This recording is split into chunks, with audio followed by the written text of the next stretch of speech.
Yeah. The best way for me to do this is chronologically. That's the only way I can keep this in my mind anymore. We came here from Africa. We're missionaries there, and came in January of '05, but I was only installed 3 weeks before Katrina hit. And pre-Katrina, this neighborhood, it's a microcosm of New Orleans. It's 70% black. About 50% of the folks live below poverty level. 1/3 of the people in this neighborhood lived in households where the income was less than $10,000 a year. 80% of children do not live with their natural parents in this neighborhood. Pretty stunning statistic. And we were 9 out of 10 on the Violent Crimes Index. So we were the first clergy family to move into this neighborhood in probably 60, 70 years. And we lived 5 blocks back. And those statistics existed before Katrina. Pre-Katrina. My favorite line is that the only difference between pre-Katrina, between New Orleans and East Africa, was we had better roads, schools, and hospitals, and it was safer in East Africa than it was here. And that's pre-Katrina, and it's only gotten worse since then. That's the difference between the two places. When we went to Africa, people, oh, the poor Kramer's going to Africa. Oh, it was harder here. That was a cakewalk. This is much harder ministry and a much more difficult place to live. We had better access to, again, healthcare and education there, and better roads. And that's the condition we live in. So that's what we walked into here. This is a nice old parish, 164 years old. And this was the epicenter of white flight. This was a white flight neighborhood. So we were a destinational parish pre-Katrina. Folks would come from all around to come to church here, but we were not a neighborhood church. It was all kind of poor black folk, and they weren't here. The kind of the sequence of events was the weekend of Katrina in August '05. On Friday night, we saw something maybe coming into the Gulf, and didn't pay. We weren't worked up about it. But I lived on the Gulf Coast most of my life in the Houston area. So I got up at 3 in the morning on Saturday, which would have been the 27th, and went to the grocery store and got our hurricane kit for the year. So we got our flashlights and batteries and radio and water, canned goods. And by 5 o'clock in the morning, I had it all lined up in the church, in my home, and I came up to the church at 5 and got the evacuation maps out. And it's really complicated. I-10 East or I-10 West. That's our evacuation route, all right? But we have to have these maps to show us how to do it. Now, as good Episcopalians, we had at 10 o'clock in the morning Saturday, which was 20-some hours from landfall. We did what good Episcopalians would do. We had an altar guild meeting. And this was 26 hours before the evacuation. And I asked the ladies, median age about 90, if anybody was planning on evacuating. No, nobody was. Nobody. Saturday night things got interesting. and we started paying attention, and folks started to leave a little bit. And I called the whole parish directory twice. And I just asked, are you staying or are you going? What are you doing? Do I have to come look for you? If something happens. And half had gone or had left already. Half were coming. And they said, Father, we'll see you at Mass in the morning. Father here is pronounced Fada. So, Fada, well, we'll see you for 8 o'clock Mass or 10:30 Mass. We're all good. I got a little nervous that night, and about 11 o'clock, I put Stacy and our children, my wife, in the car to Baton Rouge, which is 75 miles, about an hour and a half drive at max. And we had a very smart retired priest in Baton Rouge who went to Texas, and he left the keys under his mat. So they got in there about midnight or so, and 12:30 they were to bed. Woke up Sunday morning, and now things are getting very, very interesting. And now most people have left and gone. What we decided to do was open the church as a shelter of last resort. And we were going to let anybody come in here. And one of the things people don't realize, we had 150,000 people with no transportation. And there basically was no evacuation plan.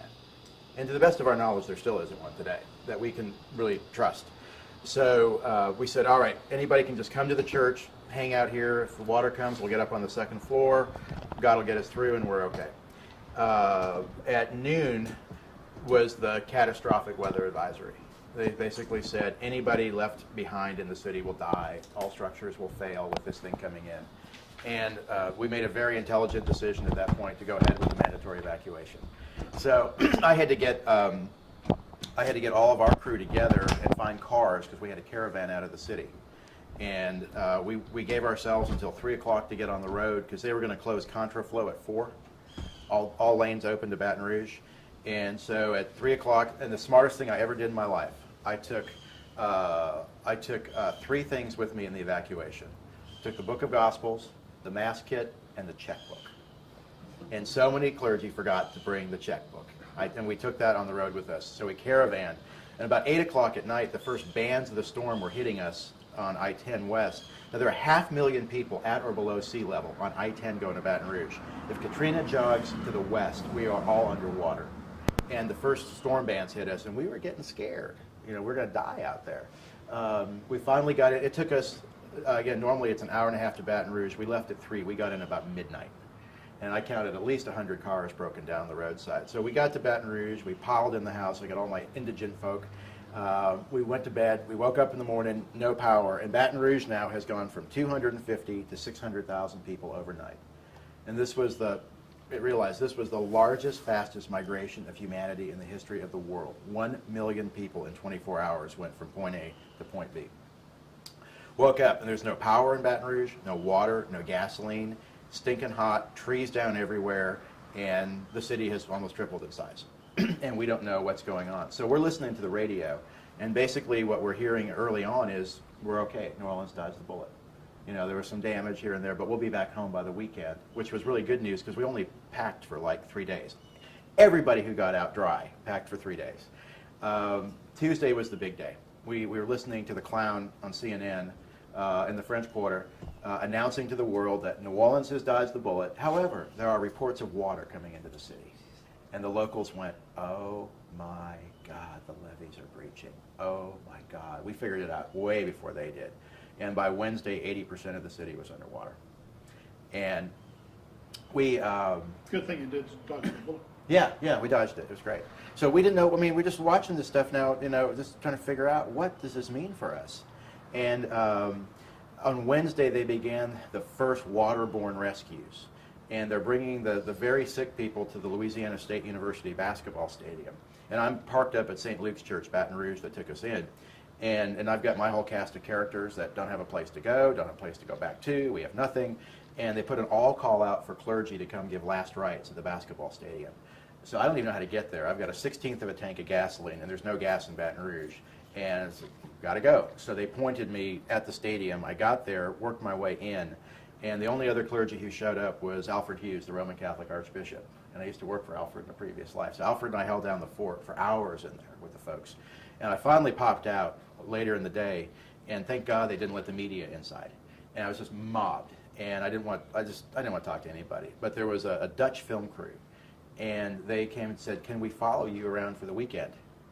And I said, I said, "I don't know what I'm doing this weekend. Can we follow you?" And I said, "I don't know how fun it'll be, but yeah, on one condition.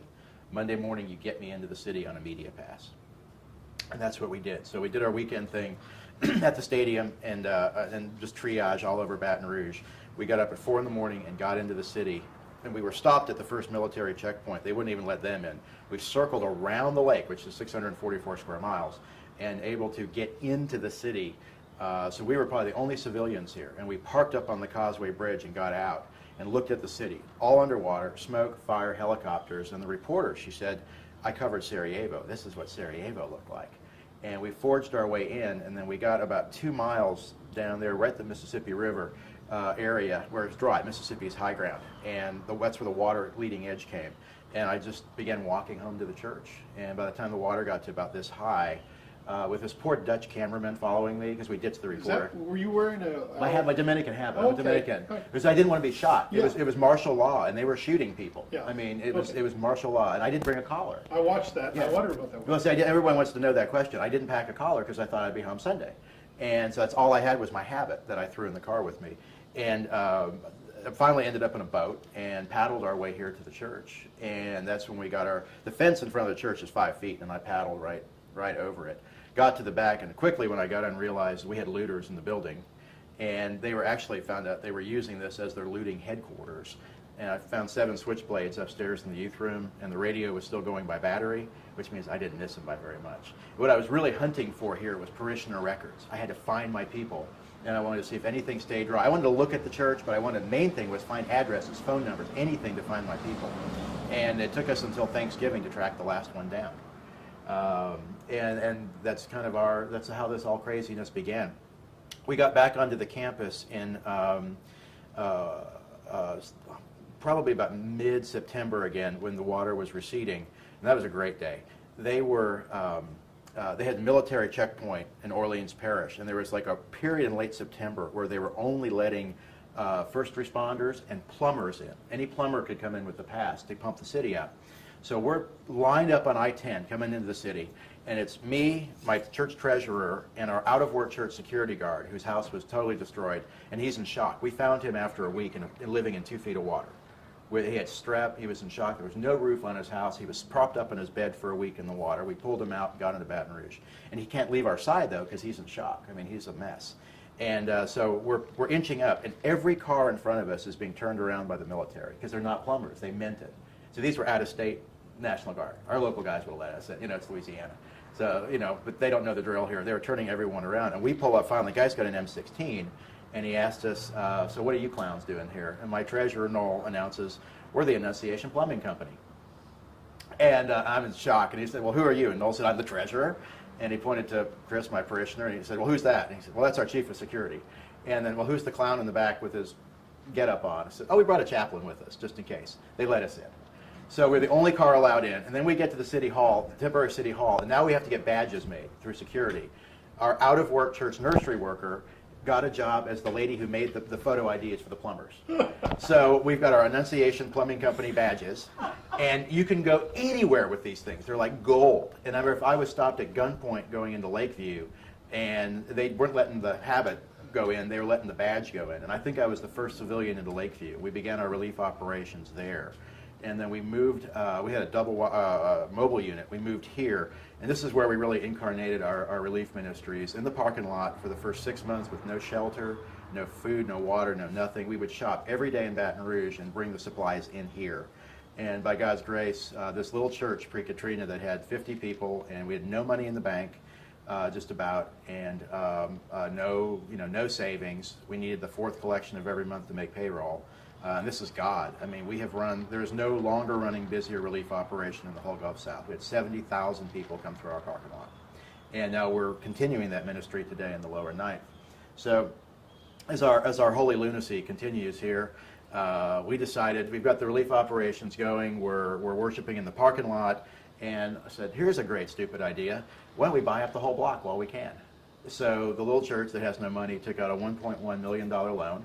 We mortgaged the whole campus to do it, and we bought almost the entire block. And this is what we're on right now. So we bought 6 lots, and as this has evolved over time, everything we have done, you need to understand this, is when we came back, we said, the relevancy test for a church, I've always believed, is if the church were to go away, would anybody miss it? And we failed that test, pre-Katrina. Absolutely failed it miserably. And we partnered with our neighborhood association. I said, I don't want to date you, I want to marry you. And so they shared our trailer, and they shared our copy paper, and everything we had we gave to them. And it's been this amazing community partnership that everything we have done as a church has been in response to what the neighborhood has asked for. Everything. And that's been our driving force. Listen, not tell for so long, what we tried to do here was tell the neighborhood what they wanted. And these were our programs. And you should come to our programs, as opposed to what do you want and need. And it's a total paradigm shift. And so the things the neighbors wanted: coffee house, place to gather, a park. We have no parks here. Right next door, 2 lots are going to be dedicated for a park space for the neighborhood kids. Youth center. Right next to Christ Church Plano gave us the funds to renovate one of the houses we bought. And there, farmers market. There's no grocery store within at least 3 miles of here. Now we're doing a weekly farmers market with produce for people. So that's all this, how this is incarnated here in the neighborhood. And then kind of the end result is, this church is really flourishing right now. It's getting younger, it's getting blacker, it's looking more like New Orleans, and we've become relevant. I mean, if we went away now, we would be missed. It's my understanding that the people that were most affected are the elderly. In the last 4 days in the paper, under obituaries, I read, died of a broken heart. Mm-hmm. Can you explain a little about that? Yep. Death rates in New Orleans are up 50% since Katrina. And cancer, I was saying earlier, Johns Hopkins University is doing a study that the incidence of cancer, particularly breast and ovarian cancer, is statistically impossible. And what's happening, I really think it's that stress, and you see it with my elderly folks. We've had a couple pass away already, and they've died of giving up, because they're never going to be able to come back to their community the way it was, to their homes the way it was, and it literally is killing them. It's that depression over it, and very much so. The elderly, because they know they won't live to see the end of the line here and the real redemption and renewal, they're giving up, and we're seeing it all over the place. And I came back from a meeting in Florida at 9 o'clock one day. By 9:15, we had 3 cancer diagnoses in the parish. That's the kind of stuff we're dealing with right now.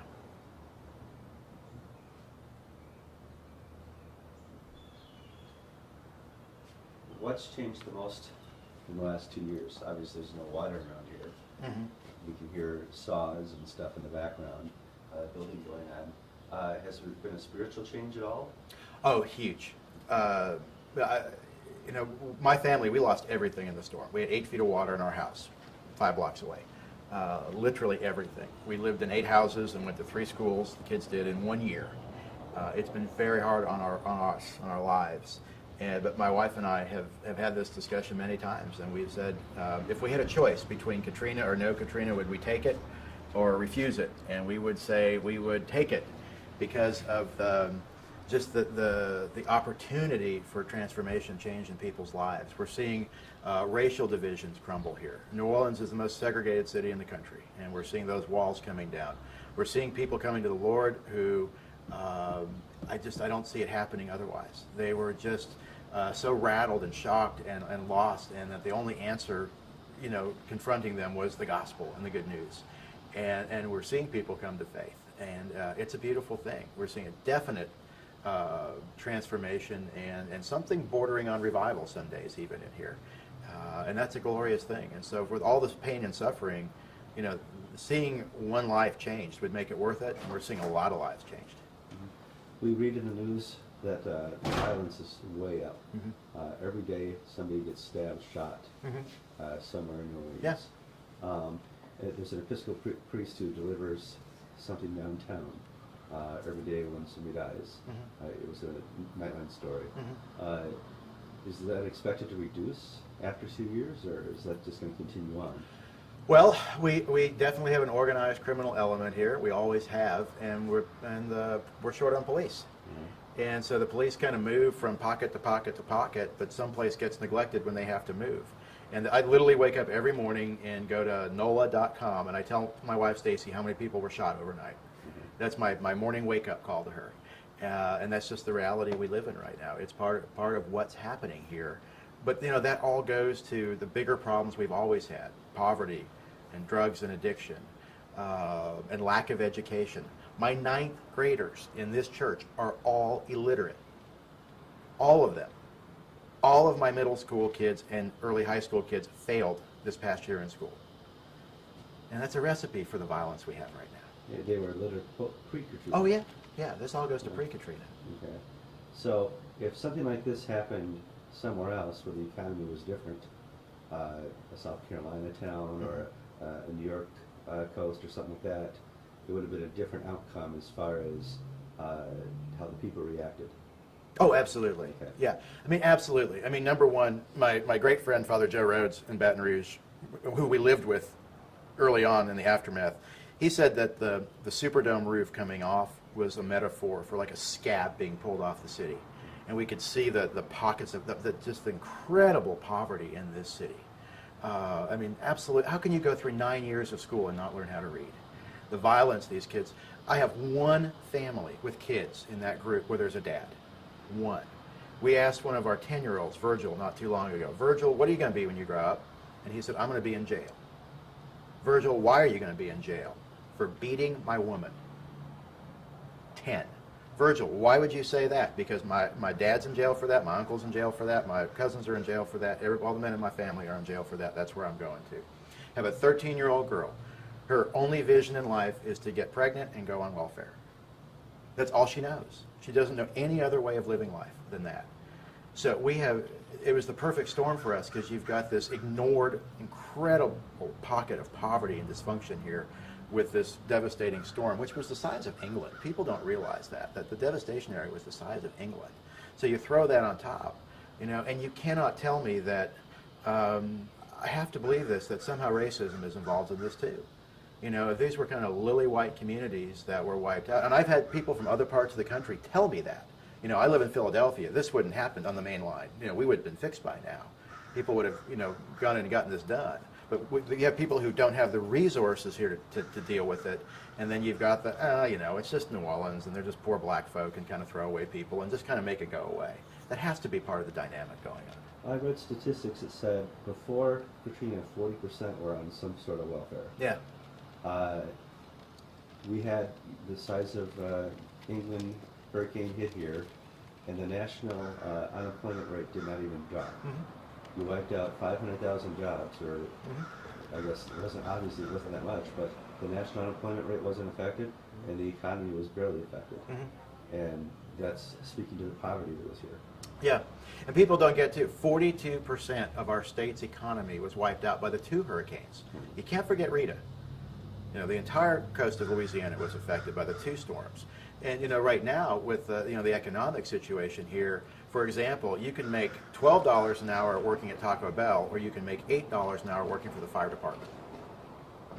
And the other problem we have is housing, you know, apartments have gone up because of supply and demand. I mean, apartments now are triple what they used to be. So, I mean, it's great you can work for $12 an hour at Taco Bell, but for a 2-bedroom apartment looking at least $1,500 a month, doesn't work. You know, the housing set up here where people can live, and the cost of living here has gotten higher since Katrina. So even though we have lots of sort of recovery jobs here and service sector jobs, New Orleans has always been about service sector jobs. The fact is they still can't make enough money in service sector jobs or public service jobs to live here because of supply and demand. Tell me more about the relief supplies then. We understand there's trailers out there that nobody uses. We understand that there's ineffectiveness of the local government, the state government, and the national government to provide funds and resources, even 2 years out. Well, you know, the issue goes to, again, for example, with the trailers. I don't blame anybody for not wanting to be in these trailers. We had an elderly couple who finally got their trailer, and she's handicapped, and he's quite elderly. And they finally got their trailer about an hour south of here. One thing you have to know is to get a trailer in New Orleans, you have to own land. Okay? Catch-22. Yeah. So this little couple took their little insurance money and they bought a 300 square foot patch of land 1 hour from here to put on top of it their 250 square foot FEMA trailer. So they plunk this thing down. I take them out to go see it. And she's handicapped, of course. We get up there. There is a child-sized toilet in the middle of the trailer. Not even a bathroom. It's just right in the middle, all right? The mattress is this thick with springs sticking out of it. And the trailers come with nothing, absolutely nothing in them. No sheets, pillowcases, silverware, zero. They cannot withstand winds of 40 miles an hour. It doesn't take much to get 40-mile-an-hour winds in New Orleans. We could have them today a little bit. You have to evacuate those trailers. They are garbage. They paid $17,000 to manufacture these trailers, which we have now found out contain poisonous gas. Every person I know who's been in a trailer has respiratory problems. They have traced deaths back to people living in these trailers. But here is the great kicker for all of our friends out there. You and me, the American people, we are paying $3,400 a month in rent for each one of these trailers a month. So the contractor built them for $17,000. Now they are charging you and me, the American people, because there's no free money, it comes from our pocket. They are charging us $3,400 a month. And if you figure the average stay in a trailer, let's say 24 months, you could build a good home for every person who is in a trailer right now. But nobody wants to be in them because they're dangerous from the gases, and if winds kick up, you have to evacuate them, and there's nothing in them. And this is a total scam. All this was a kickback to the federal contractor. That's all this was. If people want to ask, where'd all this Katrina money go? These billions of dollars? They went to the contractor who got that contract to provide these awful trailers. And nobody wants to be in them. So we do the tour?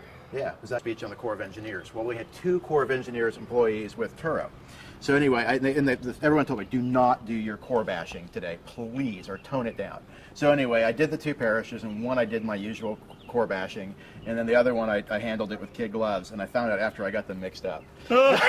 So then I went to Turo, and I preached, and I did my thing, and everybody was nervous as heck about what I was going to say about the Corps up at Turo, because it's in Washington. And so I was a good boy, and I left that one alone.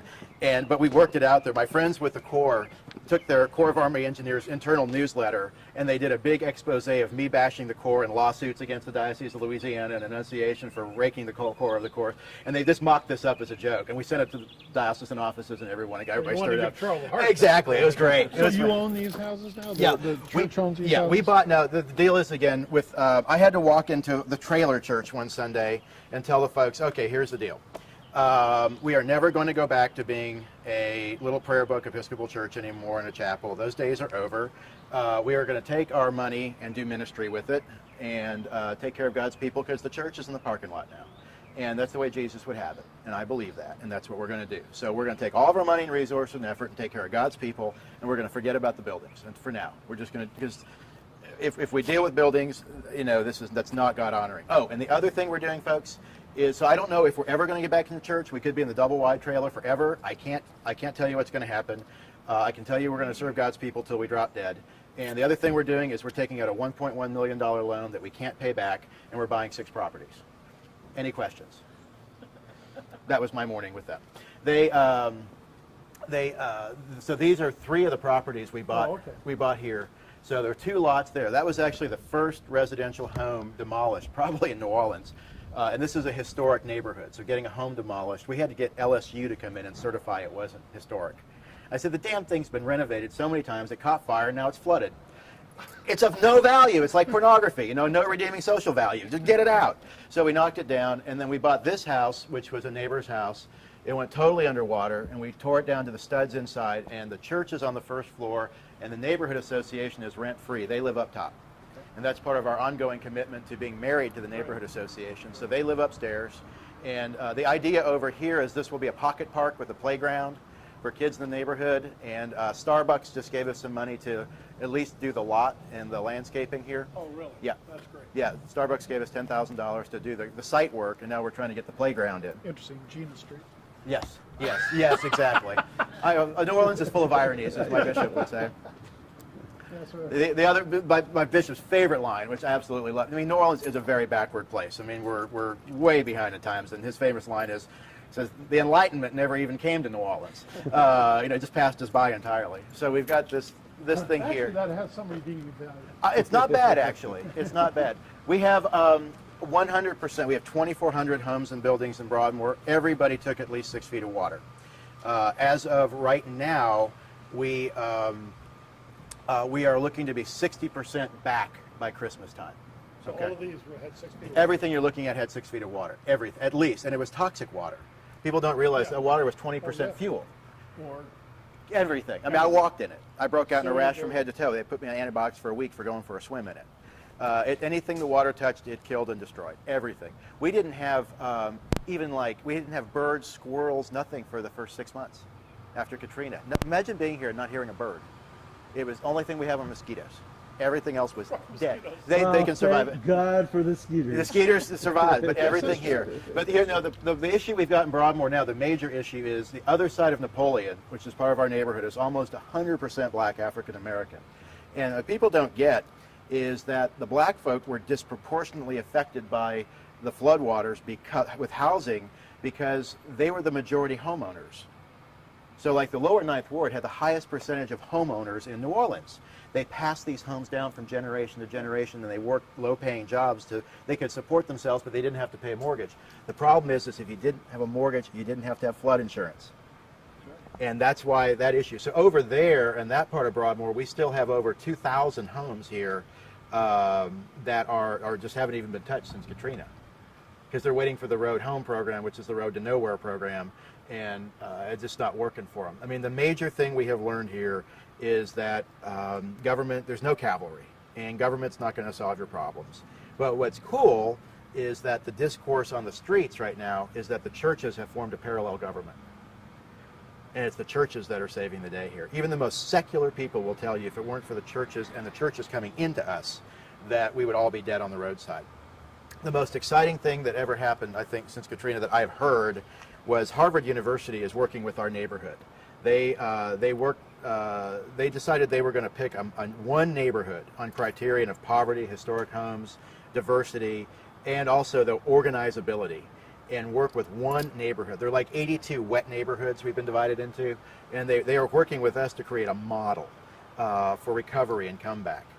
And they said to us at the end of the process that, which, you know, we've had 200 neighborhood meetings on our campus, and we wrote a 350-page urban plan ourselves, which Harvard University has said, I mean, number one, the city has said this was, Broadmoor is the model neighborhood. This is the template for recovery, how a neighborhood heals itself.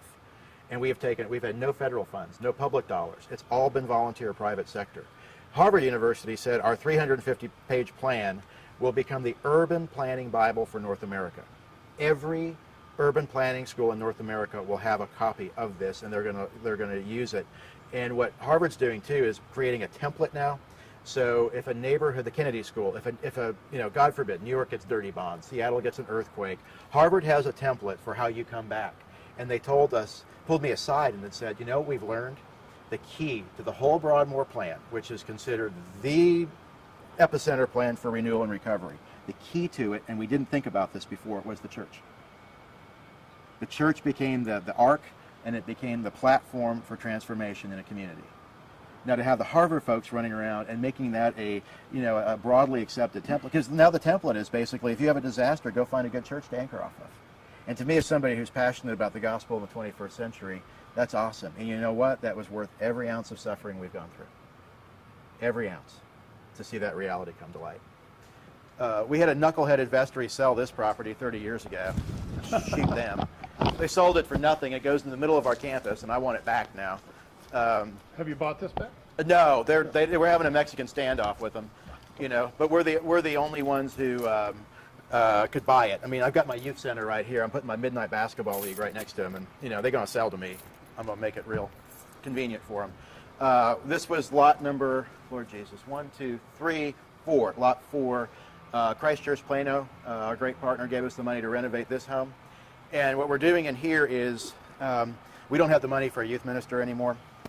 But the YMCA now, we've contracted with them, and we're running a 6-day-a-week neighborhood outreach program, just sort of subcontracting to the Y, after-school tutoring, faith formation, recreation with the kids.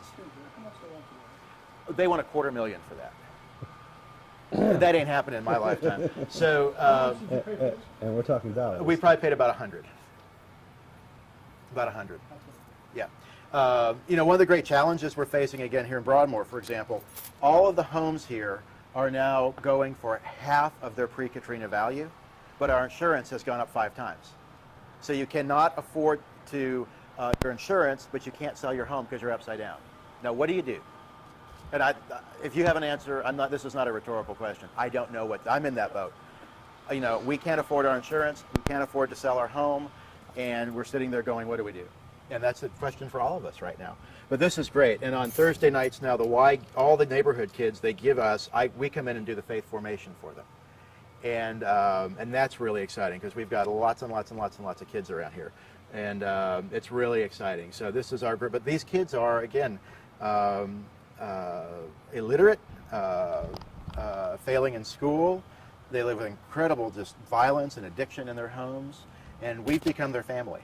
We're like the only anchor they have. If in the summertime we would open at noon, they'll be on the doorstep at 7:30, and we have to kick them out at 10 o'clock at night. They don't want to go home. They'll do anything to not have to go home, and we've become their surrogate family here. So this is lot 4, and then let's see what else we got going here. This one I don't care about. I don't need it. I think that's going to fall apart before you need it. I hope somebody's on campus today because I don't have my keys. Let's see.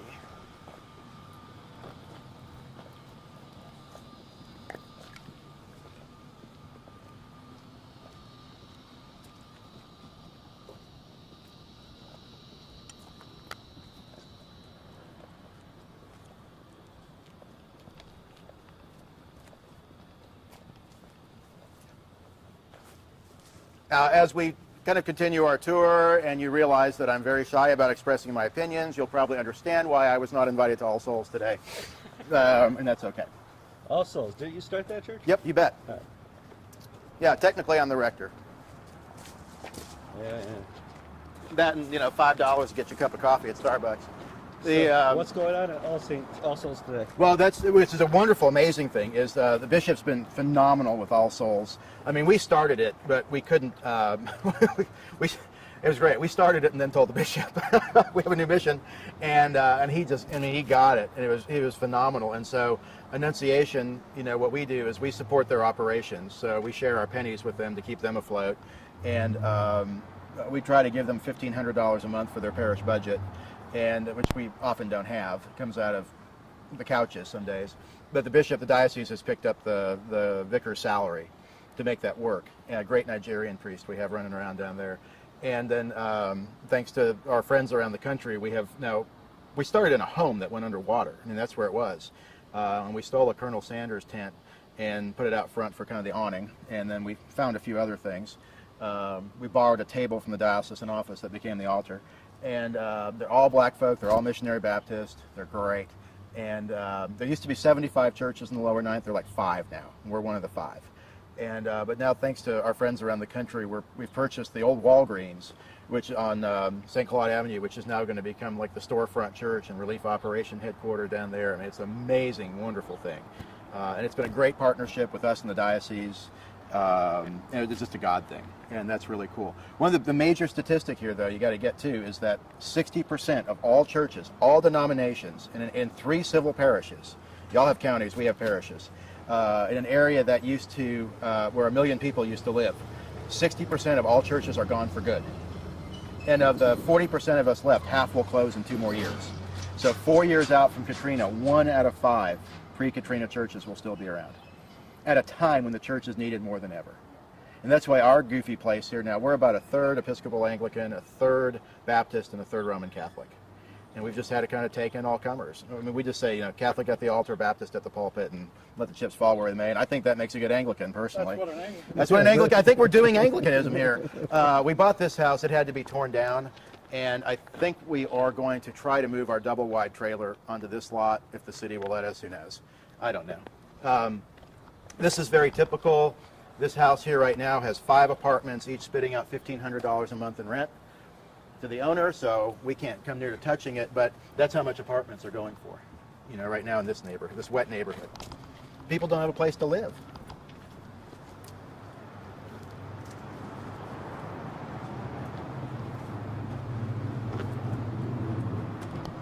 The Lord Bishop was inquiring as to why we have an ambulance here. And my response to him was the deacons were involved in it, and whenever the deacons are involved in something, we should just best not ask. So we don't know why we have it, and I don't know where it came from, and I don't want to know. So, There's no keys. we use it. The mission teams in the summer were driving around in it with the sirens and lights going. They were driving to their work jobs. It was just lunacy.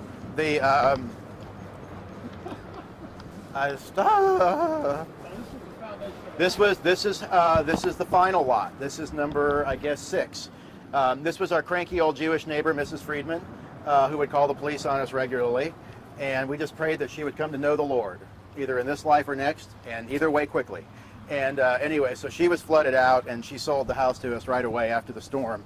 And this is going to become parking eventually, because parking in New Orleans is precious. Yeah. But these are the vestiges of our relief operation here. So we use these containers for our supplies, and we still push stuff down to the lower ninth from here. So this will eventually be, and the farmer's market is going here again, which we're really excited about. Because again, there's no place to buy groceries around here, no grocery store, and so fresh produce here in the neighborhood.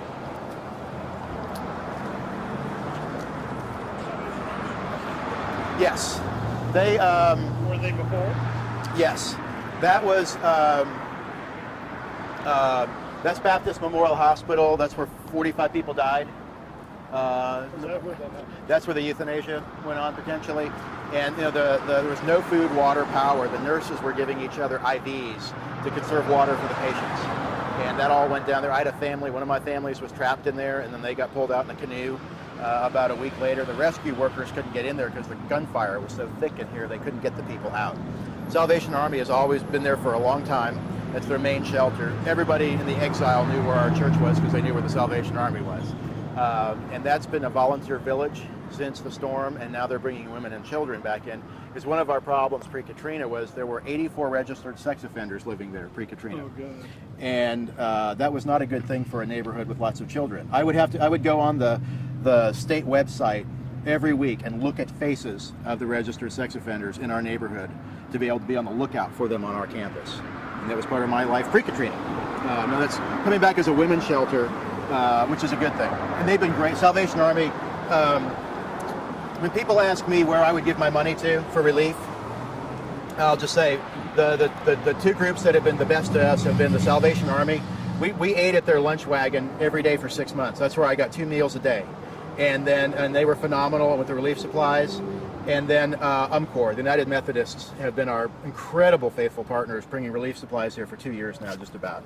They're great. Hey, my dear, how are you? What's happening with you? Hey. What y'all doing having a pastor pretty too? assured Well, you could stop me with. We're both magenta, you know. Oh, pastor. I know y'all match it. Y'all match Well, up. I need pastor right now. I work at the hospital. We get it ready. Okay. And I'm your neighbor in the back. Uh-huh. I need to talk to. Well, you the pastor here too. Yeah, he's Bishop's the pastor here this week. I know Bishop here. Let me talk to y'all. This is important. I got to do something. What do you need? Just tell me real quick. Bishop, give me a minute. It's personal. Well, I'm just teasing. I'm the pastor here. Come here. I know you here. Okay. Bishop, you could be the pastor too. All right, y'all talk. Come on, Bishop. All right. This was where we had 70,000 people come through here for relief, and we started here with nothing, no shade, no nothing, and we just would drive. I would shop for groceries every day in Baton Rouge and bring them in, and we just did it from the parking lot. And eventually, this was the greatest godsend ever, was our shipping container. And I'm telling you, if you ever have to go through disaster, anything, you can survive if you can find shipping containers and porta potties. That's all you need to get started. That's it. And this was our first container, and because then we could store things overnight. And then we graduated to a wide trailer here. And this was our church for about a year, and it was also where the neighbors could come and get relief supply. They could get the relief supplies, but also just sit and have coffee and water and juice and connect and be a human being. We wired it for Wi-Fi so they could get on the internet and look for resources. And this became the neighborhood cafe. I mean, this was part of the ark that God created here for us.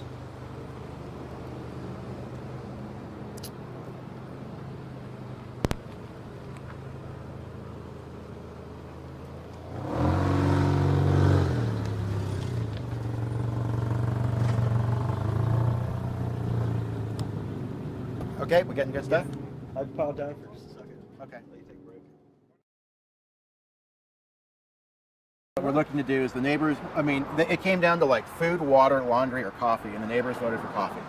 It's New Orleans. So we're going to turn this into, we've never had a coffee house in Broadmoor, so what I'm looking to do is get a pup out of seminary to come down, and I can't afford a curate, but we can afford someone for the business to run the coffee house. Got it. So I'm going to get a hard charger to come and start a parachurch out of the coffee house. Idea.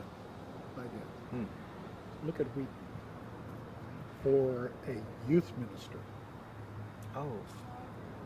Oh yeah, because we need one of those too. Right. And he could, during the day, Do that. now he may not be ordained.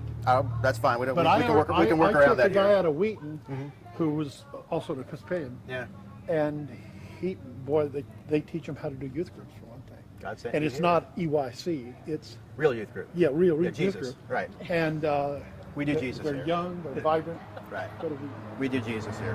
Charles got Wheaton. My only rule here with for our youth director is she was not allowed to use any curriculum from the Episcopal Church because we do Jesus here. Well, I have a couple, if you need some, they were done by Episcopalians, but They're good. Okay, so that's going to happen there. This is that's our next thing to work on. I can only do one thing at a time. My brain is fried. So this was our church for a year. Well, we did church in the parking lot, and then we did church under a tent in the parking lot, and then the blessed day was when this craziness arrived. We were at 6 trailers on the campus at one time, and a medical mobile unit. We had the only indigent hospital clinic in New Orleans in our parking lot.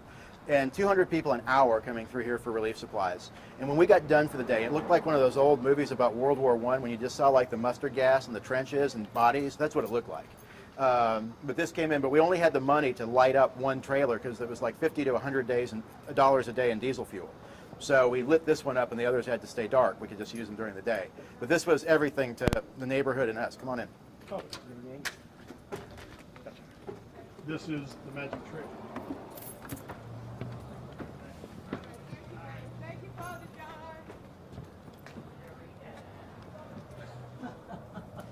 So these are the mission teams that come. Well, that poor group. That was Hello, Richard. we came, we saw, we moved, That's we Richard. moved it again. and That's we moved it that's again. Richard Q's parish. Oh, okay. And Richard's. They came in and they just moved things in and out. The same things. It's just as we were getting organized. Tripod? Yeah. I'm gonna set up the tripod while we're standing Sure. here.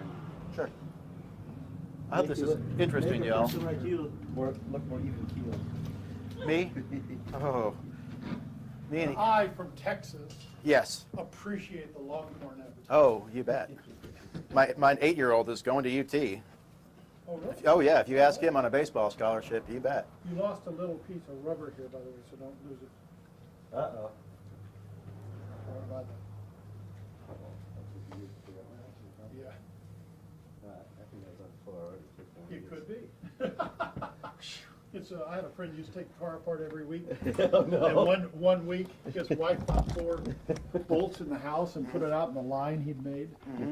He put it back together, had 4 bolts. He took it apart again, put it back together again, still had 4 bolts, and then found out she'd put them out there. And that nearly was a Yeah. murder of that. Yeah, exactly. Is there overhead lights here we can turn? Probably not. I'll try.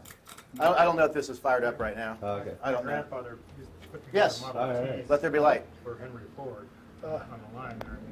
He said we don't have to put a car together if you don't have enough parts left over for the radio to get it. You did it wrong.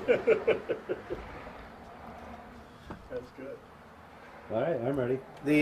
So this thing came to us about 6 months after Katrina, when we rolled it in from Texas, and it literally became everything to us. So, I mean, a typical day here, like Sunday morning, we would have 8 o'clock service, and then Bible study, and then the 10:30 service. The record in here was 146, and it was hotter inside than it was outside, because we have one little window unit in here in the summertime. And then during the right after service, then what we do is put the Saints games on the TV, and everyone from the neighborhood would pile in. It became like the neighborhood living room, and just a fellowship place all throughout the week. Wi-Fi, coffee, soda, just a place to come and chill out. And then now it's kind of our recreation area for our mission teams coming in, and you'll see the remnants of them. They always sign a T-shirt when they happen.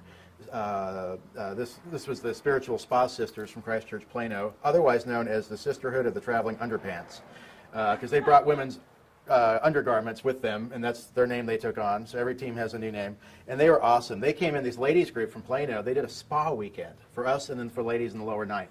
And what they did was they did pedicures, manicures, hair, and they had a motive Christian speaker, sort of how to deal with trauma. And we did some discipleship evangelism while they got their hair and nails done, and the line was out the door. People in the neighborhood. And then we did the same thing in the lower ninth down there. It was one of the greatest mission teams we've ever had in. It was a boutique team, you know, they did their crazy thing. So this is actually supporting our volunteer effort.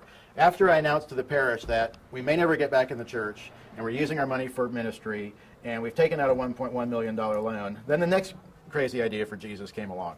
The neighborhood came to us and said, we have a problem. He said, we cannot put together an urban plan for our neighborhood, which we had to do for the city, without a mechanism, a platform for dealing with the blight, with the 2,000 homes that are never going to get any money from anybody. And an urban plan is not, we learned, an urban plan is not butterflies, rainbows, nice schools. You have to show you have to show wood, nails, screws, shingles to the nth detail. And we don't have a way to do this. So neighborhood came to us and said, Jerry, you've been great. You've run the relief center. You've given us office space. You've let us have our meetings here. We need one more thing from you right now. Can you give us your whole campus for 10 years and bring in 100 volunteers at a time and feed them and have them work in the neighborhood? And we thought, that's a really crazy, dumb idea for Jesus. So I said, great, we'll do it. And that's what happened. So we have turned the whole upstairs of our old main church building into a dormitory that can house 100 at a time plus. We had 1 week this summer, we had 160 here. Just for 2 months over the summer alone, we contributed 17,000 hours in volunteer service. And the whole Broadmoor plan is entirely based on volunteerism and people coming in. That and this is, I got to get this across to you. This is how every expert around is saying how to do it, and the way we're doing it is all through volunteerism and no federal public monies. Just people, sweat equity, and people working with folks in the neighborhood to get this place rebuilt. So they come in here, and the projections are MIT came in to do a study of this. Now, we're not real smart. We just hang out with smart people. So Harvard's always here, and MIT rolls in, and they did their algorithms and said that they followed our volunteers for 1 month in January. And they said that this operation at this silly little church will contribute between $1.5 and $3 million a year in volunteer labor to the city of New Orleans, just with people coming in from mission teams. And this is fueling, this is the recovery of New Orleans. This is the epicenter for it. And it's being driven by church groups coming in from around the country, living with us here in this trailer and on our campus and getting out there for Jesus in the neighborhood. This is what it looks like. And so they come in here to watch TV and cook and do what they need to do. And that's still, we have 10 years of this, at least, we've committed to. The federal government has said the rebuild will take 25 years, and that we would be on life support for about 10, and we're 2 years in. So how many people are here now this week? This is a downtime for us. We're closed for a few weeks to get the staff a break because it was bedlam over the summertime. What's really, we found, the summer particularly, youth groups come in. Now we just had kids coming out of our ears.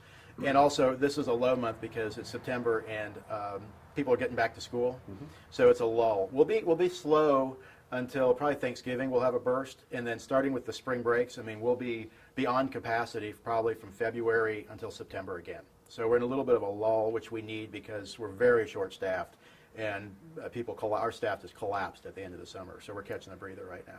So other churches maybe watching this, and how would they get in contact with you to volunteer to set up a group to come down? Email me, phone call me, and we have an intake person, and what we try to do is match up the gifts and talents of the team with the needs in the neighborhood so that when you get here, you can do what you're gifted in. And it's really good to get, if you can get us at least 6 weeks advance notice so we can match those two things up. Our neighborhood now has a social worker assigned to us full-time, so we're polling the neighborhood.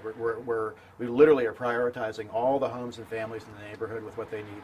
But it's not just the house mucking and housework. I mean, we need people just to do, gardening for the elderly and lawn work and cleanup. Just being here, just absolutely what we have learned about mission. The heart of mission is don't worry about what you're going to do. It's the fact that you came matters most to the people. We don't really care what you do when you get here. There's lots to do. The most important thing in mission is that you come because we feel entirely forgotten here. It's entirely forgotten. And the way that we see that God is faithful is when people from around the country leave their schools and jobs and take time out of their busy lives and spend the money to come down here with us. That's how we see faithfulness. And I tell them, the definition of a sacrament is an outward visible sign of God's grace. And really, to us, they're walking sacraments. When they come into the city, they are visible, outward, tangible signs of God's love and grace. And you'll see the people honk at them. When the Christ Church Plano kids were putting in the lawn, the neighbors were all honking, waving, stopping, running out, hugging them. It happens with everybody in the city knows when a team is in from anywhere, and they'll stop and say thank you because it reminds us that God is faithful and we're not forgotten. Okay. We've talked about statistics before. How many people are covered in your neighborhood? You keep talking about this neighborhood. Are we talking 100, 1,000? There are about, pre-Katrina, there were about 7,500 people, souls in this neighborhood. We're probably right now at 3,000 to 4,000, something like that. But we also, we're working in Gentilly, New Orleans East, the Lower Ninth, and those are much bigger areas as well.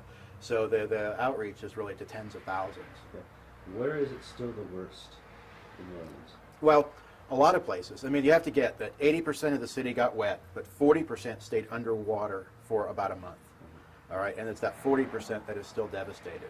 So we have the all pretty much black African American section of Broadmoor, which about 2,000 folks are affected by that. New Orleans East has barely been touched in some places. The Lower Ninth Ward has tremendous need. Gentilly still has tremendous need. So it's very scattered, but it's that 40% of the city that stayed wet. That's the real epicenter right now for where the transformation needs to occur.